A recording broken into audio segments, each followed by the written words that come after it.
నేను పార్లమెంట్ మెంబర్గా ఉన్నప్పటి నుంచి చూస్తున్నా డే బై డే ఢిల్లీ అంతా ఎయిర్ పొల్యూషన్ అవుతున్నది. కనుక మా రాహుల్ గాంధీ గారు బీయింగ్ అపోజిషన్ లీడర్గా ఆయన ఒక చక్కటి కార్యక్రమం తీసుకున్నాడు. దీనితో పాటు యాజ్ ఎ ఓబీసీ ఎంపీస్ కన్వీనియర్గా గతంలో కొట్లాడి ఆనాడు ఉన్నటువంటి పరిస్థితిలో ఓబీసీలకు ఐఐటీల ఐఐఎంలో రిజర్వేషన్ లేదని కొట్టేసిర్రు. అప్పుడు నేను సోనియా గాంధీ దగ్గరికి వెళ్ళిన, madam we're coming from the local area, local language Telugu, Malayalam, Kannada అన్ని భాషలో మేము మాట్లాడతాము.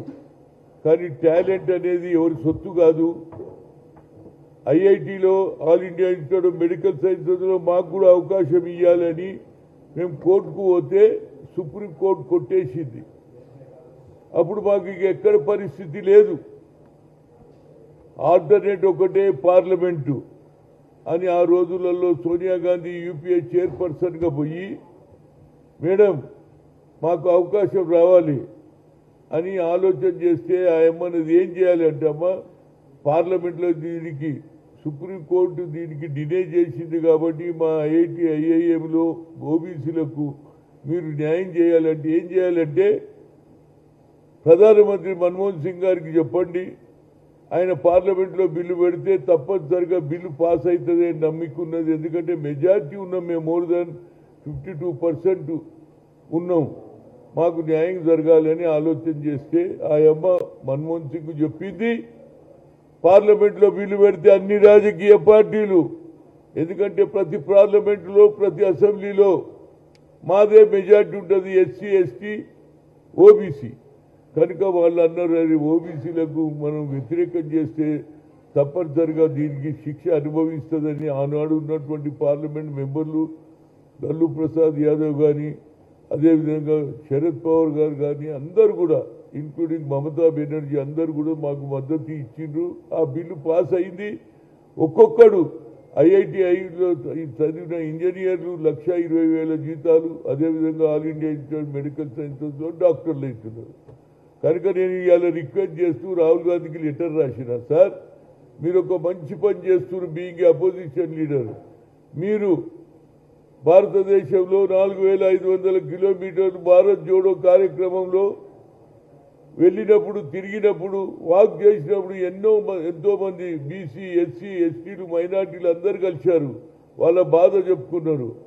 అప్పుడు ఆయనకు తెలిసింది ఎస్సీ ఎస్టీలకే అన్యాయం జరుగుతలేదు, అందరికంటే ఎక్కువ ఓబీసీలకు జరుగుతుంది అని. ఏమన్నాడు, we come to the power we will conduct caste wise census, జిత్తిన హిస్సేదారి ఉత్తి భాగీదారి అన్నాడు. కాబట్టి నా ఉద్దేశంలో తప్పనిసరిగా ఈ పార్లమెంట్ సమావేశంలో, వింటర్ సమావేశంలో 9th షెడ్యూల్ మీటింగ్ పెట్టాలని రాహుల్ గాంధీ గారిని కోరుతున్నా. ఎందుకంటే నేను గతంలో యూపీఏ చైర్పర్సన్ ఆశీర్వాదం వల్ల ఆ బిల్లు పాస్ అయింది, మా పిల్లలకంతా ఉద్యోగాలు వస్తున్నది.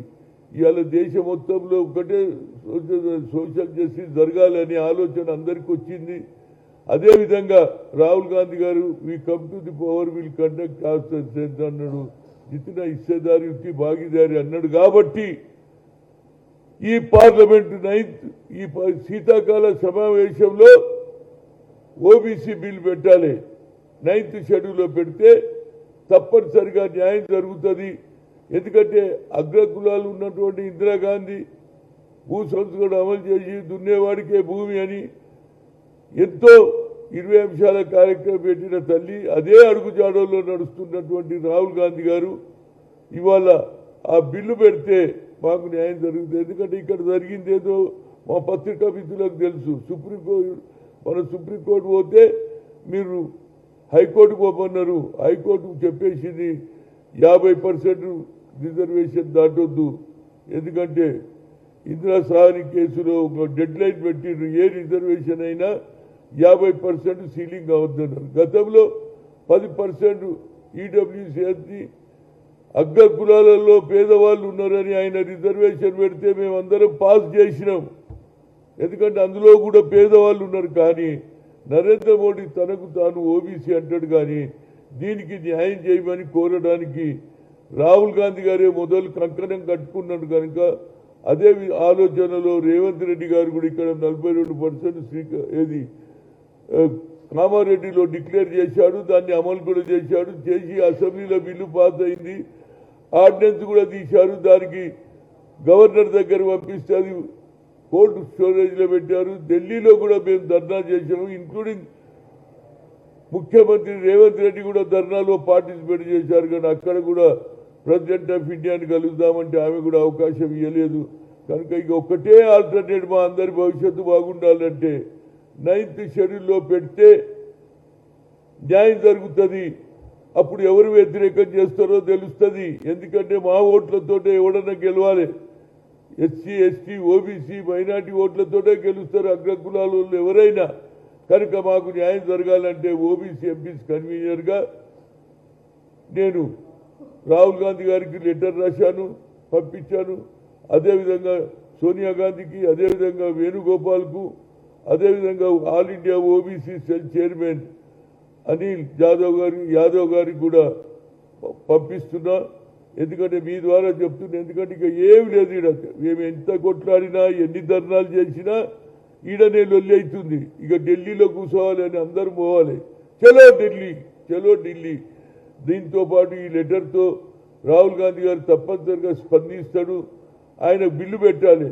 ఎందుకంటే ఎయిర్ పొల్యూషన్ మీద ఉన్న ఏదైతే తప్పు జరుగుతుందో దాని మీద ప్రజలను కాపాడడానికి చిన్నపిల్లలకు అన్యాయం జరుగుతుందని ఆలోచన వచ్చింది. కాబట్టి దీనితో పాటు హయ్యెస్ట్ మెజార్టీ పాపులేషన్ ఉన్నటువంటి మా బీసీలకు న్యాయం చేయడానికి 9th షెడ్యూల్లో ఈ బిల్లు పెట్టాలని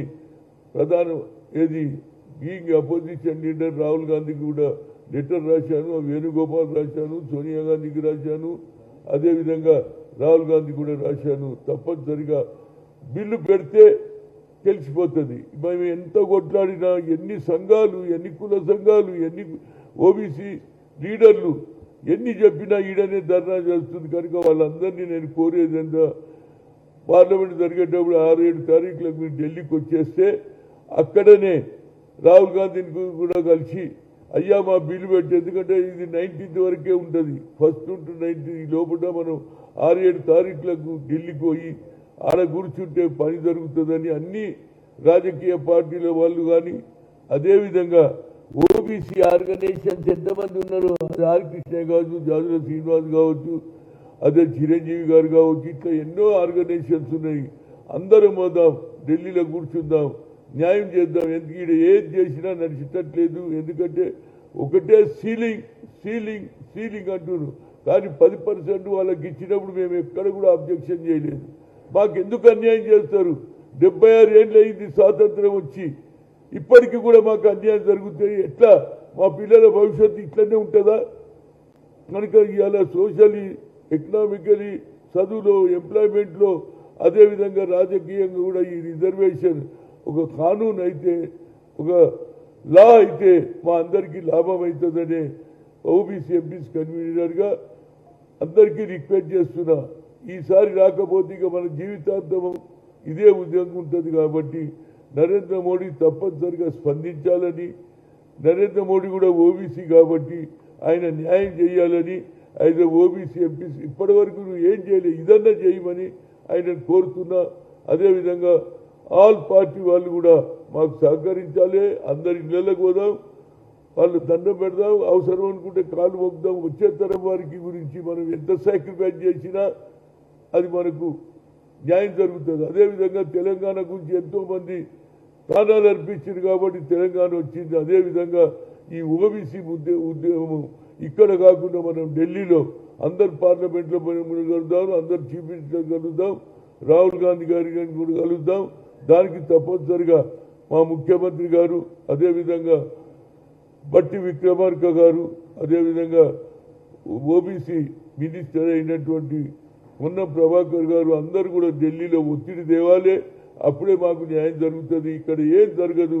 మనం ఏం చేసినా ఈ లోకల్ బాడీలో ఏం జరుగుతుందో మీకు తెలుసు. దాని గురించి నేనేం మాట్లాడాలి. ఇక లాభం జరగాలి. ఫైనల్గా మా జీవితంలో ఒక అడుగు ముందుకు వేయాలంటే 9th షెడ్యూల్లో పెడితేనే మాకు న్యాయం జరుగుతుందని మీడియా ద్వారా తప్పనిసరిగా మీరు బాగా ఇది పబ్లిసిటీ చేస్తే అన్ని జిల్లాలకు వెళ్ళి కూడా జనం వస్తారు ఢిల్లీకి, దానికి రావాలని కోరుతున్నా. ఎందుకంటే ఎట్లనన్నా 14 నాడు ఏది ఓటు చివరి మీటింగ్ కూడా రావాలని వేణుగోపాల్ గారు చెప్పారు. కాబట్టి దీంతో పాటు దానికంటే ముందు అందరు ముందే వచ్చేసేస్తే రెండుటి కూడా అన్నిటికంటే ముఖ్యంగా మనకు కూడా న్యాయం జరుగుతుంది. ఉమ్మడి చోరీలో కూడా అన్యాయం జరిగిందని రాహుల్ గాంధీ చేసినటువంటి ఏదైతే ఆలోచనను 14 నాడు ఆల్ పార్టీలు వస్తున్నాయి, మనం 7 నుంచి 14, 15 వరకు కూడా ఆడనే కూర్చుందాం. ఈ లోపల రాహుల్ గాంధీ గారిని బిల్లు పెట్టడానికి మనం శాయశక్తుల కృషి చేద్దాం. ఎందుకంటే ఇప్పుడు కాకపోతే ఎప్పుడు కాదు. అందుకొచ్చాక ఈ లెటర్ ఏమని రాసినంటే రాహుల్ గాంధీ గారు మీరు కన్యాకుమారి నుంచి కశ్మీర్ నడిచిన 4500 కిలోమీటర్లు మీరు ఇచ్చిన స్ఫూర్తితో ఇక్కడ రాష్ట్ర ప్రభుత్వం 42% ఇచ్చింది, అసెంబ్లీలో బిల్లు పాస్ చేసింది. కానీ ఆర్డినెన్స్ తీస్తే గవర్నర్ గారు కోల్డ్ స్టోరేజ్ చేస్తారు. ఢిల్లీకి పోతే ఢిల్లీలో కూడా ఏం జరగదు. అక్కడ కూడా ముఖ్యమంత్రి ధర్నా చేశారు. అందుగురించి బట్టి విక్రమార్క ముఖ్యమంత్రి అందరూ కూడా తప్పనిసరిగా ఢిల్లీలో వచ్చి మనం తాడో పేడో తెలుసుకోవాలి. లేకపోతే ఇప్పుడు రాకపోతే ఎన్నడూ రాదు. మనం ఎంత కొట్లాడినా కోర్టులు మనకు వ్యతిరేకం ఉన్నాయి. 50% సీలింగ్ అంటున్నారు. దీన్ని అధిగమించాలంటే 9th షెడ్యూల్లో రాహుల్ గాంధీ గారు పార్లమెంట్లో బిల్లు పెడితే అప్పుడు మనకు న్యాయం జరుగుతుంది. ఎందుకంటే నరేంద్ర మోడీ కూడా ఓబీసీ కాబట్టి న్యాయం ఇప్పటివరకు అయితే ఏం చేయలేదు. ఫ్యూచర్లో ఆయన న్యాయం చేస్తారు. అగ్రకులాల వాళ్ళు ముందుకు వస్తున్నారు, బీసీలకు రిజర్వేషన్ అన్యాయం జరిగిందని. కనుక నువ్వు ఓబీసీ ప్రధానమంత్రిగా న్యాయం చేయాలని కోరుతున్నా.